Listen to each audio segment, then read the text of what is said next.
this is where my heart is. Gospel music. There's no music like gospel music, number one. After years of staying silent about the rumors surrounding her personal life, Shirley Caesar is finally speaking out. At 85, the legendary gospel singer and former member of the renowned Caravans is ready to break her silence.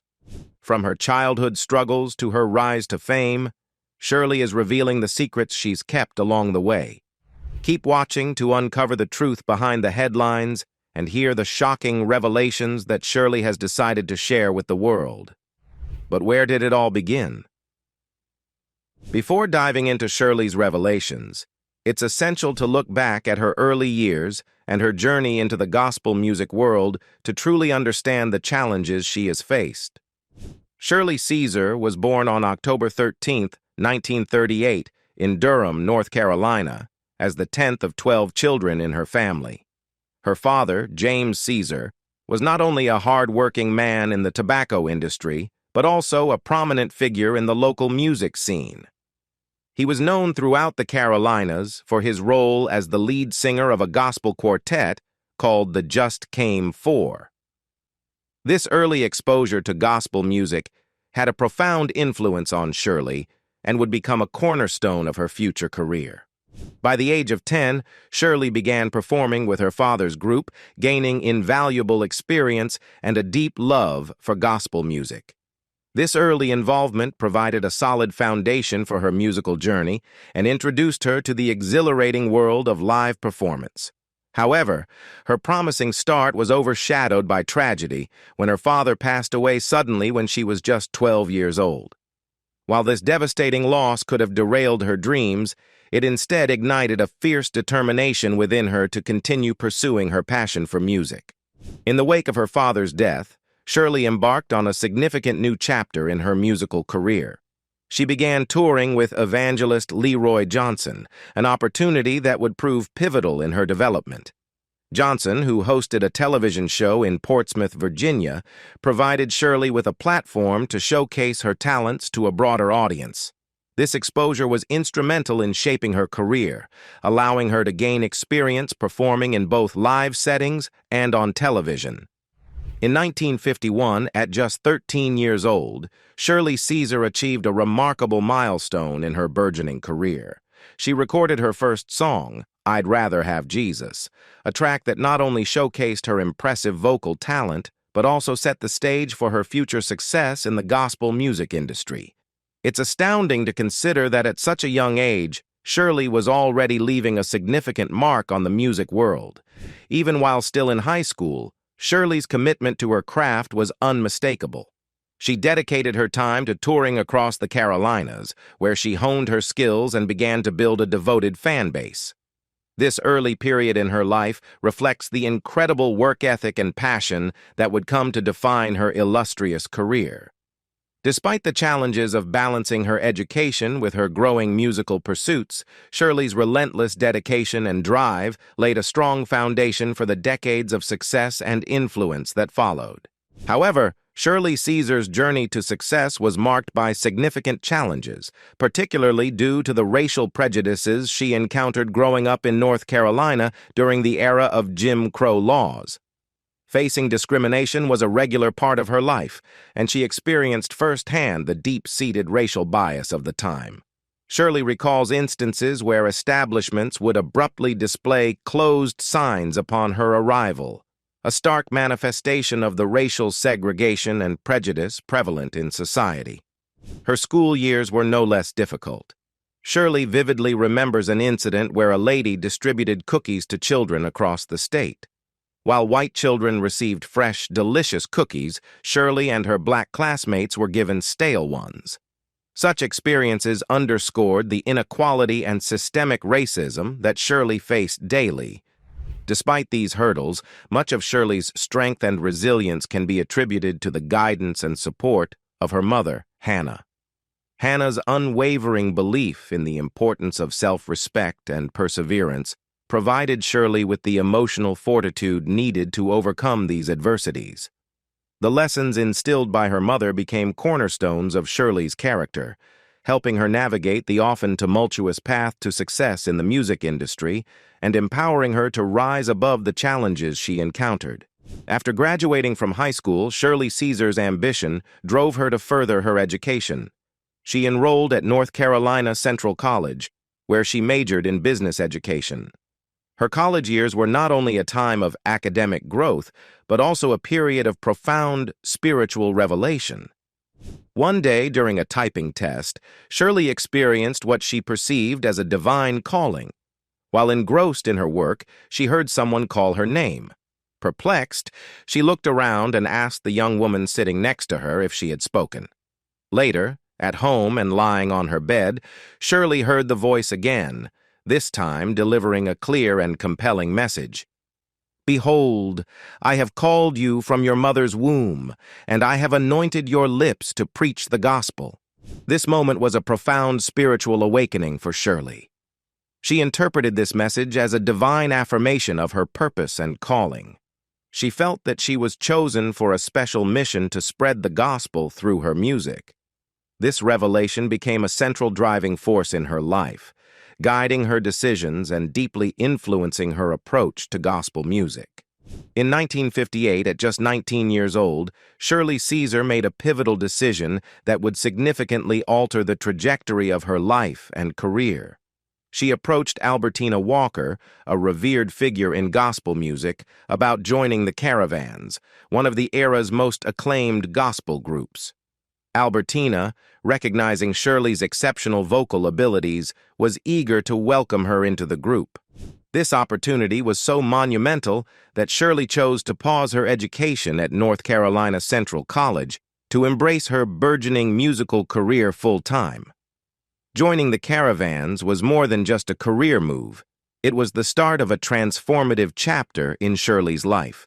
Being a part of the Caravans offered Shirley a prominent platform to showcase her talents on a broader stage and to learn from seasoned performers. The group's established reputation and reach exposed her to new audiences and provided invaluable experience in the gospel music industry. However, this exciting new phase also came with its own set of challenges. Shirley's first night as a member of the Caravans was a true test of her resilience and character. Arriving in Washington, D.C., she found herself alone at the Casbah Hotel on U Street, a district steeped in African-American cultural and historical significance. This was her first time staying in a hotel, and the experience left her feeling isolated and uncertain. That night, Shirley faced her initial challenge in her new role when a male gospel singer staying at the same hotel made an inappropriate advance toward her. Despite being young and far from home, Shirley managed the situation with remarkable maturity. She firmly rejected his advances and safeguarded herself from any potential harm, demonstrating a strength of character that would define her career.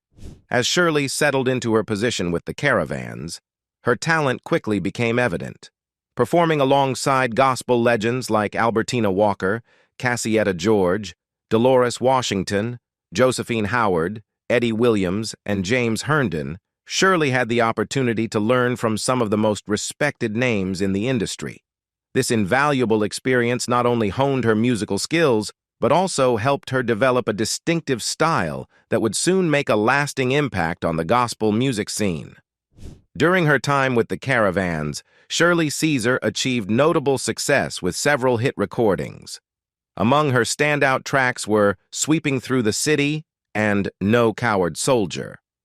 These songs not only highlighted Shirley's exceptional vocal power, but also demonstrated her remarkable ability to connect deeply with audiences through emotionally charged performances. Despite the success, the early 1960s brought increasing tensions within the group. The internal dynamics began to shift, leading to a growing sense of discord among the members. By 1961, Shirley faced a pivotal moment in her career. Feeling a profound call to a different path, she made the challenging decision to leave the Caravans. Shirley chose to dedicate herself fully to evangelical work, driven by a sense of purpose that extended beyond her musical achievements. As she reflected on her choice, Shirley explained, "There was no need for me to keep disappointing people. "The Lord called me out. My ministry is much more dynamic than my singing." Shirley Caesar's departure from the Caravans was not just the end of a chapter, but the start of an exhilarating new phase in her career. After spending 8 formative years with the Caravans, Shirley was ready to embark on a solo journey, fueled by her desire to explore new horizons and showcase her talents independently. This pivotal moment came when HOB Records extended an offer for a solo recording contract, presenting her with an opportunity she could not afford to miss. Her debut album with HOB Records, titled I'll Go, marked a significant milestone in her solo career. The album featured the powerful accompaniment of the institutional radio choir, which complemented and enhanced Shirley's already formidable vocal abilities. I'll Go introduced the world to Shirley Caesar's solo artistry, featuring standout tracks like "Oh Peter, Don't Be Afraid" and "Choose Ye This Day."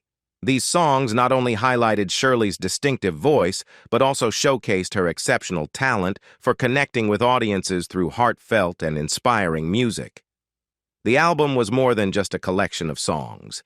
It was a testament to her growth and a promise of the impactful solo career that lay ahead. Shirley Caesar's career was just beginning to soar as she continued to build on the success of her debut album. Following her initial solo release, Shirley delivered a series of hits that solidified her reputation as a powerful gospel artist. Songs like "Satan, We're Going to Tear Your Kingdom Down" and "God's Not Dead, He's Yet Alive" quickly became fan favorites, resonating deeply with her audience and showcasing her commanding vocal presence. Among her notable hits was "Don't Drive Your Mama Away," a track that struck a chord with many listeners and further established Shirley's influence in the gospel music scene. The year 1971 proved to be a groundbreaking one for Shirley. She earned her first Grammy Award for the song "Put Your Hand in the Hand of the Man." This prestigious accolade was not only a significant personal achievement, but also a powerful endorsement of her solo career. The Grammy win was a clear recognition of Shirley's exceptional talent and dedication, affirming that her choice to pursue a solo career was indeed the right path. By 1975, Shirley Caesar achieved a significant milestone with her first gold record for the song "No Charge." This heartfelt track resonated deeply with listeners, showcasing Shirley's ability to create music that was not only melodically captivating, but also rich in meaningful messages. The success of "No Charge" underscored Shirley's growing influence and confirmed her status as a leading figure in gospel music.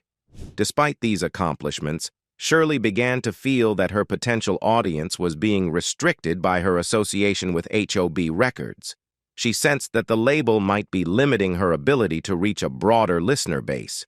When her contract with HOB Records came up for renewal in 1975, Shirley made the bold decision to part ways with the label. In 1977, Shirley took a daring step that stirred some controversy within the gospel community. She signed with Roadshow Records, a secular label known for its diverse musical offerings.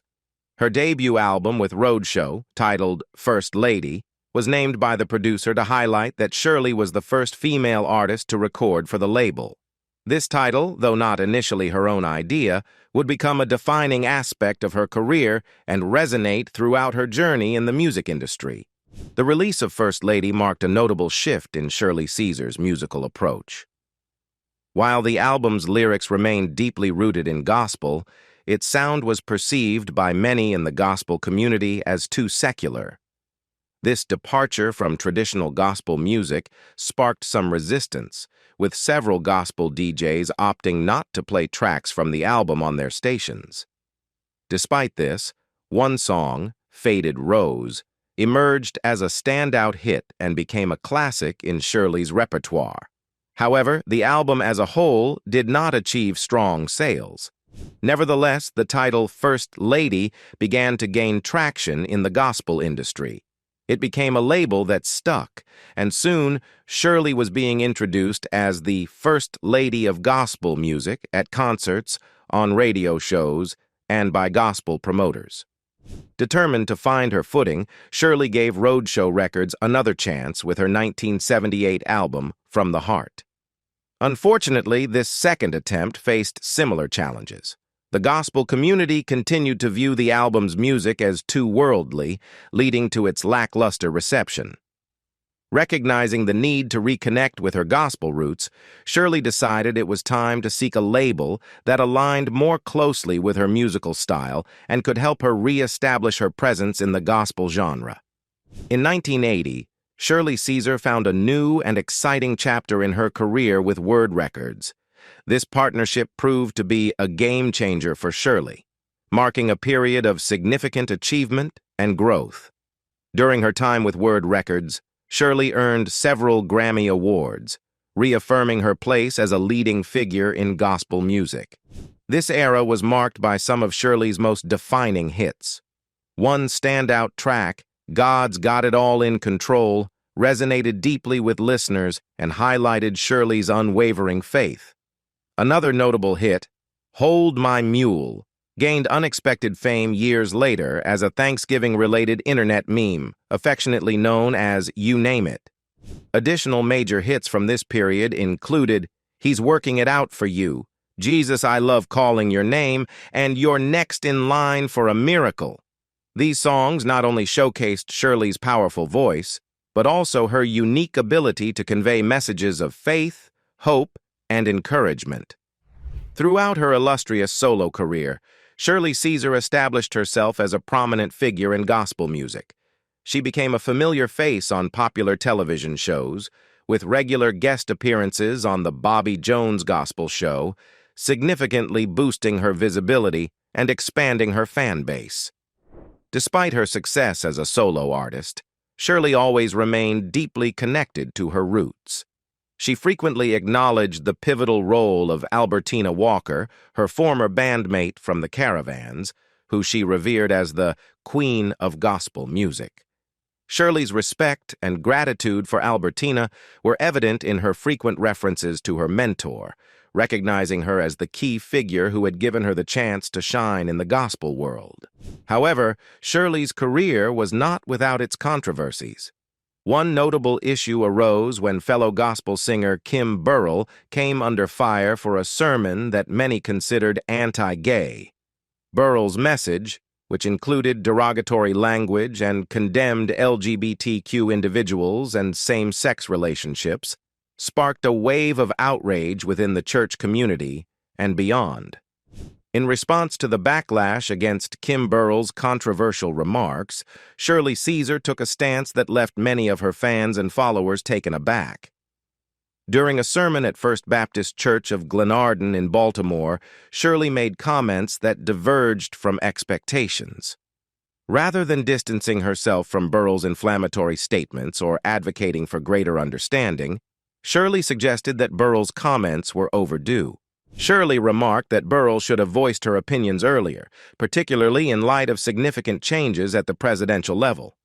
Although Shirley did not explicitly identify the event she was referencing, it was widely interpreted that she was referring to the 2015 Supreme Court decision to legalize same-sex marriage. Her remarks seemed to suggest an alignment with Burrell's stance, which surprised many given Shirley's esteemed position in the gospel community. As a prominent figure in gospel music, Shirley's support for Burrell's controversial viewpoint stirred significant debate. Her comments ignited discussions on inclusivity within the church and raised questions about the responsibilities of public figures in addressing sensitive and polarizing issues. Adding another layer to the controversy, Shirley Caesar made remarks about the impact of social media on communication and church gatherings. She suggested that church leaders should consider collecting cell phones at the door to prevent their words from being recorded and potentially misconstrued. This advice was seen by some as an attempt to navigate the challenges of speaking candidly in a digital age, but it only fueled further debate. As the criticism mounted, Shirley felt compelled to clarify her stance. In an interview with Bishop George Bloomer, she addressed the controversy directly. Shirley asserted that, at her age, she was beyond any inclination towards homophobia and emphasized that she would never intentionally harm anyone with her words. She firmly stated that she knows who she is and has no intention of speaking negatively about anyone. Reflecting on her life, she mentioned being in the fourth quarter of her journey and expressed her commitment to being a good humanitarian and a positive influence. Shirley also sought to contextualize her earlier comments about the timing of Kim Burrell's remarks. She questioned why the issue was being revisited and suggested that it would be more constructive to move forward rather than dwell on past statements. In her effort to bridge divides, Shirley concluded with a call for universal love and acceptance, regardless of one's community or affiliations. Quoting the Bible, she highlighted that Jesus' command to love one another was not limited by specific groups or causes, but was a general directive for all people to follow. Despite Shirley Caesar's efforts to clarify her position, the controversy surrounding her remarks did not fully dissipate. Some critics perceived her statements as inconsistent or evasive, while others found value in her call for love and progress. The debate took an unexpected turn when unsubstantiated claims about Shirley's past began circulating. Rumors suggesting she might have had relationships with women emerged, and some saw these allegations as an attempt to spotlight perceived hypocrisy in her stance. The controversy also sparked wider discussions about queerness within the gospel music community. It drew attention to other Christian artists who had come out as LGBTQ, challenging traditional views in the Christian music industry. One notable example was Trey Pearson, lead vocalist of the Christian rock band Everyday Sunday, who publicly came out as gay in an open letter to his fans. The announcement, which came from a band known for its contemporary Christian music, created a significant ripple effect, provoking further debate and reflection on inclusivity within the genre. Similarly, Vicky Beeching, a prominent contemporary Christian music artist and worship songwriter, came out as gay in 2014, marking a significant moment in the CCM world. Known for her widely sung lyrics in the United States, Beeching had spent nearly a decade writing and recording worship music. Her revelation during a British newspaper interview at age 35 was a pivotal event, challenging traditional norms within the genre. Jennifer Knapp, another notable figure in Christian music, had a comparable journey. In 2003, Knapp, a Young Dove Award winner and Grammy nominee with a debut album that had sold over 500,000 copies, unexpectedly stepped away from the CCM scene. It wasn't until 7 years later that she re-emerged with a new album and openly discussed her sexual orientation, creating significant waves in the industry. In her own personal life, Shirley took a major step in June 1983 when she married Bishop Harold Williams. This union was both a personal and professional commitment, as the couple became co-pastors of the Mount Calvary Word of Faith Church in Raleigh, North Carolina. Under their leadership, the church flourished, growing to a congregation of approximately 1,500 members. Though Shirley did not have biological children, she embraced her role as a stepmother to Bishop Williams's 2 children, adding a new dimension to her life and career. Tragedy struck Shirley's life in 2014 when Bishop Harold Williams passed away on July 4th. The loss was profoundly felt both personally and professionally, as Shirley had not only lost a beloved partner, but also a fellow leader in their church ministry. Despite this immense grief, Shirley's resilience shone through.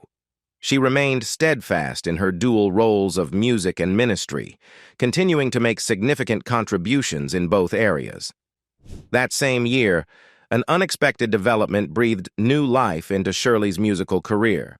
Her 1972 song, Teach Me Master, initially released on her album Get Up My Brother, was sampled by Dutch producer Bakermat. The reimagined track, simply titled Teach Me, achieved remarkable success, climbing to number 22 on the UK singles chart. This crossover into electronic dance music introduced Shirley's powerful vocals to a new audience and underscored the enduring appeal of her music. The year 2016 marked a high point in Shirley's illustrious career. Her album Fill This House soared to the top of the Billboard Gospel chart, demonstrating that her musical prowess and ability to connect with audiences remained as strong as ever, even after decades in the industry. In May 2016, Shirley's contributions to music and culture were further celebrated when the National Museum of African American Music honored her with the Rhapsody and Rhythm Award. This recognition, awarded ahead of the museum's official opening in 2018, underscored Shirley's profound and lasting impact on African American music. June 2016 brought yet another prestigious accolade. Shirley was awarded a star on the Hollywood Walk of Fame by the Hollywood Chamber of Commerce. This enduring tribute stands as a testament to Shirley's significant influence on the music industry and her esteemed status as a cultural icon. Despite the numerous accolades and her unwavering commitment to both music and ministry, Shirley has encountered some unusual challenges in recent years. Strangely, there have been recurring rumors about her death that have caused confusion and concern among her fans. On one occasion, a misleading video circulated, falsely claiming that a photo of a hospitalized black woman with a breathing tube was of Shirley in her final moments. The rumors resurfaced as recently as January 2024, when another video spread false information about her passing, presenting a retrospective of her life and career under the misleading premise that she had died. In response to these persistent and unfounded reports, Shirley took decisive action. She recorded an impromptu video to directly address the rumors, setting the record straight and reassuring her supporters of her well-being. Seated at a table for the impromptu recording, Shirley tackled the rumors with both humor and conviction. "Of course, there's a rumor going around that says I'm dead and buried. Unless I'm a living dead person, I don't know anything about it. I thank God because being above ground is a blessing," she said, clearly refuting the claims. She also addressed specific health rumors, including those suggesting she had been hospitalized with throat cancer. "Let me tell you something. I don't need to knock on wood. I praise God I've never been sick in my life. Isn't that a blessing?" Shirley declared. She expressed gratitude to her supporters for their prayers and asked for their help in spreading the truth that she is indeed alive and well, giving glory to God. The video, shared by Twan the Don on Instagram, received supportive comments from fans. One wrote, "We love Mama Shirley. Whomever is spreading the lies, please stop." Another supporter added, "People have nothing better to do but play around with people's lives. I've seen that about her and a few other celebrities, but thank God she's still here to sing her heart out to us." Previously, in May of last year, misinformation about Shirley's health had led to widespread confusion. One post on X incorrectly claimed she had passed away from cancer. One particularly misleading YouTube video fueled the hoax by falsely claiming that a photo of a black woman in a hospital bed with a breathing tube was Pastor Shirley Caesar in her final moments. This unfounded claim contributed to the ongoing confusion about her well-being. The speculation surrounding her supposed death resurfaced in January 2024 when yet another video documented her life and career under the false pretense that she had passed away. Despite these persistent rumors, Shirley Caesar is not only alive and well, but also remains a vibrant presence in popular culture. The holiday season has seen her continued relevance, particularly through the viral You Name It challenge that began in 2021. Her famous I Got Beans, Greens, Tomatoes, Potatoes line from the challenge even led to a notable partnership with Red Lobster, where she narrated a commercial promoting their holiday menu options. Amid these challenges, Shirley has remained steadfast in her dedication to both music and community service. Shirley Caesar, a proud member of Delta Sigma Theta sorority, credits her mother as a significant influence on her selfless approach to philanthropy. In honor of her mother's legacy, Caesar has generously allocated a substantial portion of her concert earnings to support her outreach ministries. In recent years, Caesar has streamlined her roles at her church, appointing an executive pastor to deliver weekly sermons while she continues in her role as senior pastor. Despite stepping back from preaching, Caesar remains active in her musical career, performing and recording across the country. She continues to host her annual Outreach Ministries Conference, a testament to her commitment to aiding those in need. This event provides essential services such as food, clothing, shelter, toys for children, and financial assistance to those facing hardships, reflecting Shirley's enduring dedication to making a positive impact in her community. In keeping with her philanthropic spirit, Shirley ventured into entrepreneurship by opening an anonymous store. Reflecting her generous nature, she dedicates the profits from this venture to supporting others, especially during the holiday season. Looking ahead, Shirley has shared her ambitions to explore new avenues. Despite her long and accomplished career in music and ministry, she is eager to expand her horizons further. One of her aspirations is to delve into acting, demonstrating her openness to embracing new challenges and experiences as she continues to evolve both personally and professionally. As Shirley Caesar continues to inspire with her unwavering dedication to both music and ministry, she remains a beacon of resilience and generosity. Her commitment to outreach and her new ventures demonstrate that even at 85, she's far from slowing down. What do you think of Shirley Caesar's remarkable journey and her recent endeavors? Share your thoughts in the comments below. For more updates and detailed content about Shirley Caesar and other legendary figures, don't forget to like and subscribe. Stay tuned for more stories about how icons like Shirley Caesar are still making headlines and impacting lives.